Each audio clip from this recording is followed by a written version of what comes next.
Hello guys! Another unboxing na naman tayo. This time, ito na yung panghuli kong na-order mula sa TikTok shop. Ayan. Check natin.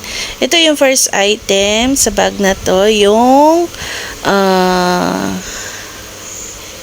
ano bang tawag dyan? Yung spray, yung makeup set. Ayan. Yung after mong mag-makeup, and then i-spray nila yan para mag-set daw yung makeup mo, ganyan, para hindi mawala, ganyan. Para, pero ano guys, mabango siya. Ayan. At saka may glitters siya dyan. Ayan. Parang Korean products to guys. Ayan. Mabango siya. Hindi siya yung ano. Sorry guys kasi nalagyan yung mata ko nung in-spray ko. Dapat naka-close eyes sana ako niyan. So, makeup set fixer ba yan? Basta, yan na yan. So, ito isa sa mga kailangan ko guys. Kinumpleto ko kasi yung items na nakalagay sa makeup beginners. Ayan. Makikita nyo yung mukha ko dyan, hindi pantay. Yung isa kong mata malaki, yung kilay ko na isa is makapal kasi itrinay ko yung ano. Ito yung pinakagusto ko guys, kahit medyo mahal siya. Nasa $23.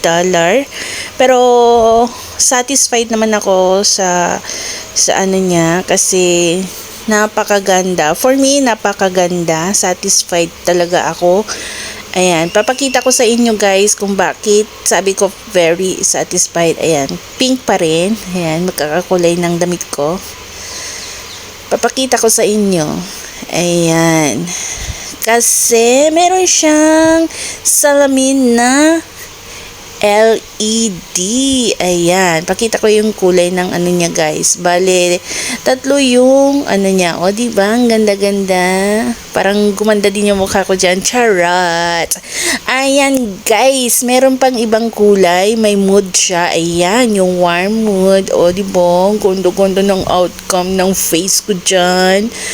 O, diba? Ganda.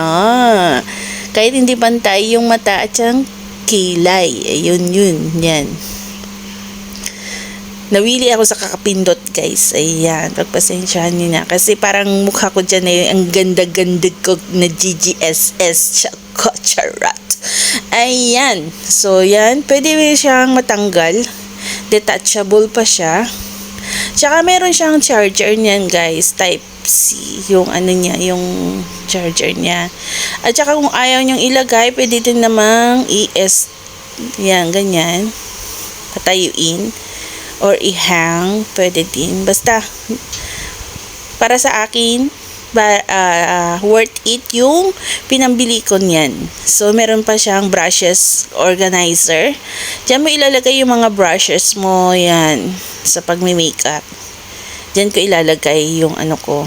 And then, ayan yung sinasabi ko na charger ng salamin.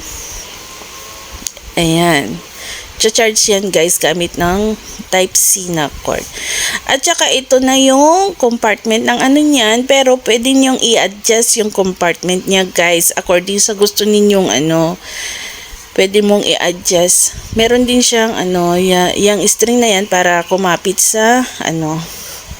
Ayan, natumba yung aking tripod. Tripod bang tawag nun? Yan, pwede mong i-ano dyan guys. So,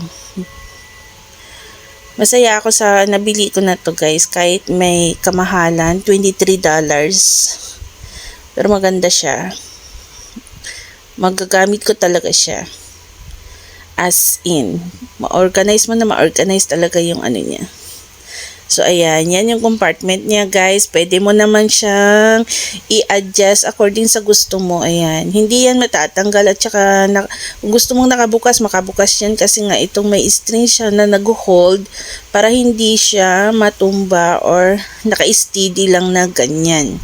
Kahit nasa ano kayo, nasa biyahe kayo, kung gusto nyong ano, may salamin na kayo dyan. So, maganda talaga siya guys. Ayan, pwede mong i-adjust. Yun yung sinasabi kong pwedeng i-adjust yung space niya according sa gusto ninyo guys. Ha? Thank you for watching sa aking mga vlogs. Sana hindi kayo magsawa sa aking mga videos. Bye! God bless and all. Thank you. Bye!